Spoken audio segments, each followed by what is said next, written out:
ibaratnya ada simbol-simbol negara yang ditakdirkan Allah melekat dalam dirinya Bapak. Makanya kebahagiaan dan kebanggaan buat kami, khususnya warga Jombang. Jadi silaturahmi ini sekalian sharing karena beliau adalah pejabat negara yang harus tahu, khususnya di dapil beliau juga.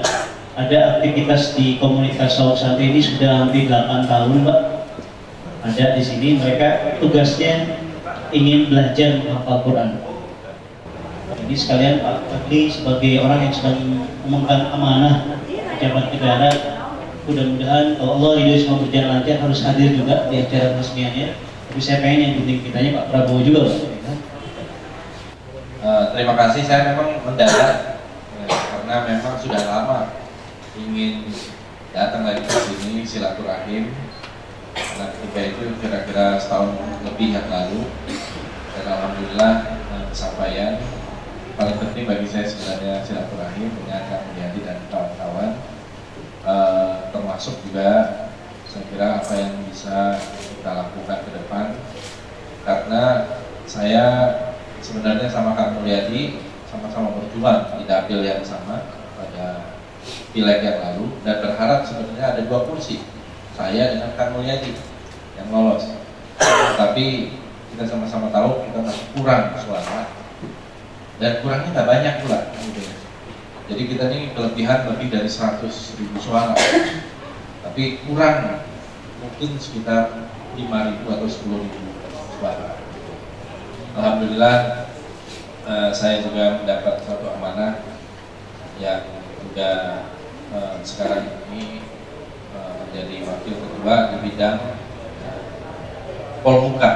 Jadi wakil ketua Korpolham, koordinator politik dan keamanan yang koordinasi Komisi 1, Komisi 2, Komisi 3, kemudian Badan Legislasi dan PKS 1. Dari situ kita bisa memahami bahwa memang masalah-masalah di bidang Polhukam ini banyak sekali, termasuk masalah Polri, masalah KPK, masalah kejaksaan, masalah yang tidak berhenti-berhenti, karena kita masih dalam proses sebagai negara yang menuju negara yang kita harapkan yang tantangannya rapi.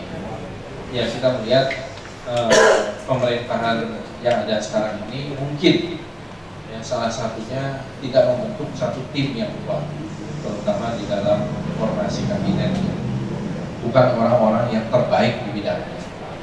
Dan kadang-kadang kalau orangnya itu orang-orang terbaik seperti di zaman Pak Harto dulu, mungkin Pak Harto-nya tidak terlalu mengerti ekonomi, tetapi orang yang didudukkan sebagai menteri-menteri ekonominya adalah orang-orang yang sangat mahir, sangat ahli di bidangnya, sehingga akhirnya bisa berjalan dengan baik. Untuk pertanian, ya cari ahli pertanian yang paling bagus. Nah, sekarang ini kritik kita adalah formasi kabinet yang ada ini belum mencerminkan orang-orang yang ahli dan orang-orang yang terbaik di bidangnya maupun orang-orang yang tepat. Dari semua kedatangan dan kunjungan di mana-mana, saya kira kita rasakan semua kondisi ekonomi di masyarakat semakin buruk. Terjadi penurunan di bidang ekonomi sampai 30-40%, rupiah kita melemah, dan harga-harga kebutuhan pokok naik dengan luar biasa. Ini yang langsung terasa, yang saya kira tidak bisa dibohongi.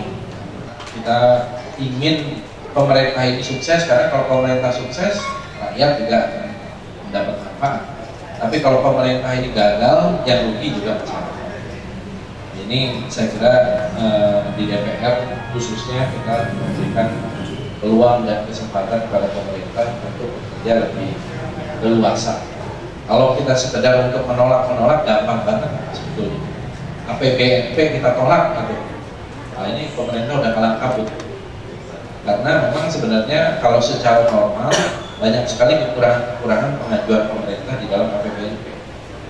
Jadi misalnya penambahan-penambahan itu tidak disertai dengan alasan-alasan proposal yang logis. Kemudian juga banyak masalah-masalah nomenklatur di pemerintahan yang sampai sekarang tidak selesai. Saya kira khusus mengenai Bogor juga tentu saja saya dan kawan-kawan juga harus ikut memikirkan bagaimana pembangunan di Kabupaten Bogor khususnya. Karena itu berkali-kali kita bertemu dengan Bupati Bogor juga yang sekarang sudah dilantik, ya, Bu Nur Hayati. Apa programnya? Bagaimana masalah-masalah yang ada dan bagaimana solusinya?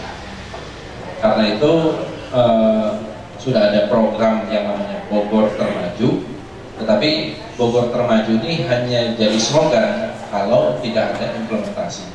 Nah, implementasinya ini harus ada orang-orang yang berani yang melaksanakan juga di Kabupaten Bogor. Ya. Kemudian masalah-masalah yang ada saya kira kita sama-sama tahu. Kalau masalah jalan, masalah apa, nah ini tinggal laporan sama Pak Haji Suwandi yang punya pagu anggaran juga mendistribusikan supaya daerah Jonggol dan lain-lain ini juga bisa diperhatikan, bukan hanya di daerah Cicadas sama Herang aja. Saya kira itu ya sebagai sharing. Saya ucapkan terima kasih dan selamat juga kepada Pak Haji dan Sob Santri, dan juga saya ketemu lagi sahabat lama saya, saudara Edin. Itulah. Terima kasih. Assalamualaikum warahmatullahi wabarakatuh.